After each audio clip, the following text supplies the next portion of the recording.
शंकरचं असं म्हणणं आहे की बुलेटवर आपण जी दोन खताची पोती चालवलीत आपण सुद्धा त्याच्यावर बसलो आहोत. तर दोन खताची पोती आणि आपल्या दोघांना ही बुलेट रोटर केलेल्या शेतामधून ओढू शकत नाही. मी म्हटलं भावा, जर का रोटर केलेल्या शेतामध्ये जर का बुलेटनं दम तोडला तर ही बुलेट तुला देऊन टाकतो. काय झालं ते आपण पुढे बघणारच आहोत. बट आता स्क्रीनवर तुम्हाला माझं शेत दिसतंय, रोटावेटर केलेलं आहे. सोयाबीन तुरीच्या शेतीचं मी नियोजन करतो आहे. माझ्यासोबत शंकर आहे. आम्ही दोघांनी मिळून आता पुढं खत फेकणार आहोत. कुठली मेथड मी वापरणार आहे, तूर कशा पद्धतीने लावणार आहे, सोयाबीन कशा पद्धतीने लावणार आहे, हे सगळं आपण या छोट्याशा व्लॉगच्या माध्यमातून जाणून घेणार आहोत. मुळामध्ये खोल नांगरणी करणं गरजेची आहे. मी 2 महिन्यापूर्वी खोल नांगरट केलेली आहे आणि चांगल्या पद्धतीचं वावर तापू दिलेलं आहे. नंतर रोटावेटर केलेला आहे आणि आता आपली बुलेट निघली आहे शेताच्या दिशेनं. आता अजून शेतामध्ये ती गेलेली नाहीये. इकडं हा जरा पक्का रस्ता आहे. आता जे शंकर भाऊचं म्हणणं होतं, आता रोटार केलेल्या शेतामध्ये आपली बुलेट आलेली आहे. 2 बॅग त्याच्यावर आहेत. बुलेट सर्रास चालती आहे. आता आम्हाला बुलेट इथं उभी का करावी लागली, कारण की ते पोतं आम्हाला काढायचं आहे. कारण की आम्हाला ते खत पूर्ण शेतात फेकायचं. ते पोतं आम्ही काढून टाकलं आणि आता बुलेट परत माताळ झालेलं शेत दिसतंय. टायर बघा तुम्ही. सुसाट आपली बुलेट सुटली आहे आणि बुलेट थेट बांधावर येऊन थांबली आहे. तर आपण आपल्या शेतामध्ये एकरी 2 ते 3 बॅग अशा पद्धतीनं सिंगल सुपर फॉस्फेट पुढं फेकतो आहोत. तर आता हे ते तुम्ही बघताय स्क्रीनवर. लहानपणी खूप कुतूहल वाटायचं की दोरा कसा निघाला, आपल्याकडून निघत नव्हता. पण प्रत्येक शेतकऱ्याच्या पोराचं ट्रेनिंग झालेलं आहे आणि लहानपणी त्यांना अशा पद्धतीनं दोऱ्यानं काढून आपली बॅग खोललेली आहे. सो हे शेतातले दिवस आहेत, ते जगायला मिळतात, अनुभवायला मिळतात. सो आनंद वाटतो या गोष्टीचा. तर हे सिंगल सुपर फॉस्फेट जे आहे तर याला ते झिंक कोटेड, बोरॉन कोटेड वगैरे देतात. फालतूपणा आहे तो सगळा, फक्त त्यामुळे किंमत वाढलेली आहे. झिंक आणि बोरॉन पावशेराचं घ्यायला गेलं तर 250-300 रुपयाचं आहे आणि 600 रुपयाच्या बॅगमध्ये कसं काय तुम्हाला एवढं देऊ राहिले.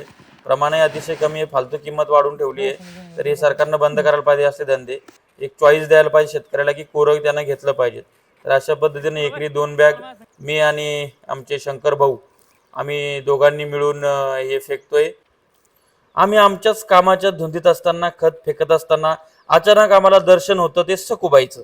सखूबाई अर्थात सकू संत्रा. 2 देशीच्या क्वार्टर पडलेल्या मला त्या ठिकाणी दिसल्या. एक जी मी हातात घेतली आहे ती रिकामी आहे, सकू संत्रा ही. त्याच्यानंतर ही जी आहे तुम्हाला बघा स्क्रीनवर, अर्धी भरलेली आहे. पहिले वाटलं हे पाणी आहे, पण मग मी उघडून वास घेऊन बघितला, बेकार वास, खतरनाक आला. त्याच्यानंतर मी त्याच्यामध्ये टाकली थोडीफार. सो यानं किती कुटुंब बरबाद केलेले आहेत. पण आम्ही दारू ही सांडून टाकली आणि याच्या माध्यमातून सांगतोय की दारू पिऊ नका. दारू पिणं ही चांगली गोष्ट नाही. त्यातल्या देशी तर लयच बेकार आहे.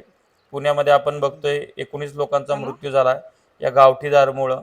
या देशी दारूमुळं कित्येक कुटुंब बरबाद झालेले आहेत. आज कित्येक मुलांचे लग्न होत नाही आहेत. सो आपण ही दारू सांडून दिली आणि मायबापांनो, दारू पिऊ नका. आपल्या पूर्ण घराचा बरबादी होते.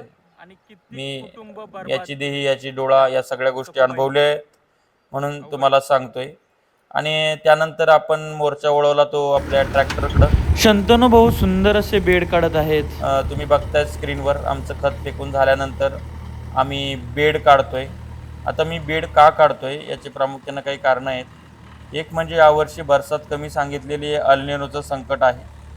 तर अशा याच्यामध्ये माझ्याकडं पाण्याची व्यवस्था आहे. जर का पावसाच्या मध्ये 2 खंड पडले, पीक उभं असलं तर ते ठिबकच्या साहाय्यानं पीक मी वाचू शकतो. दुसरा महत्त्वाचा मुद्दा, बेड मी का करतो तर त्याच्यामध्ये मुळ्या खोलपर्यंत जातात. मुळ्यांची वाढ होणं सोपी होते. माती भुसभुशीत असते. अन्नद्रव्य घ्यायला मुळ्यांना सोपं जातं. त्याचबरोबर आपण तो 3 फुटाचा बेड केलेला आहे. 1 फुटाची सरी आहे, 2 फुटाचा बेड आहे. त्याला मागं आपण जुगाड केलेले आहे तो बेड सवान होण्यासाठी, जेणेकरून त्याला असा वरती कोणा नसला पाहिजेत. आणि अशा पद्धतीनं आपण ते केलेलं आहे. आणि आपण जी तूर आहे ती झिगझॅग पद्धतीनं लावतो. तूर आपण बेडवरच लावली पाहिजेत, कारण की तुरीला बुरशीचं खूप वावड आहे. आणि बुरशीचं वावडा असल्यामुळं काय होतं तर तुरीला मर रोग लागतो. तो कशामुळे लागतो, फ्युजारियम उडम, फ्युजारियम ऑक्झिस्फोरम नावाच्या बुरशीमुळे लागतो. सो बेडवर असेल तर पाण्याचं जेवढं लागतं तेवढं घेतं, बाकीचा निचरा होतो आणि त्याच्यामुळे काय होतं की चांगल्या पद्धतीची तूर आपली येते. म्हणून आपण यावर्षी बेडवरचं नियोजन करतो आहोत. आता मी कोणती सोयाबीनची व्हरायटी लावणार आहे, कोणती तुरीची व्हरायटी लावणार आहे, पुढच्या फवारणीपासून कोणकोणत्या कशा कशा पद्धतीचं नियोजन करणार आहे, ते याच चॅनलच्या माध्यमातून, याच फेसबुकच्या माध्यमातून, याच इंस्टाग्रामच्या माध्यमातून तुमच्यापर्यंत पोहोचवणार आहे. सो माझा आजचा हा छोटासा एक व्लॉग करण्याचा प्रयत्न मी केला होता. तो तुम्हाला कसा वाटला हे नक्की मला कमेंट्स करून सांगा. आणि यावर्षी जरा चालू आहे रेकॉर्ड ब्रेक उत्पादन घ्यायचं आणि शेतीमध्ये खूप आनंद आहे. हे जो आपण घाम गाळतो ना, म्हणजे पराकोटीचं सुख आहे. शेतात जेवणं असो, अंग घामानं प्रचंड ओलं झाल्यानंतर विहिरीत उडी मारणं असो, या सगळ्या गोष्टी शहरातल्या लोकांना पैसे देऊन सुद्धा भेटत नाहीत. पण आपण ते दररोज जगतोय, अनुभवतोय. Do like, share and subscribe. Thank you.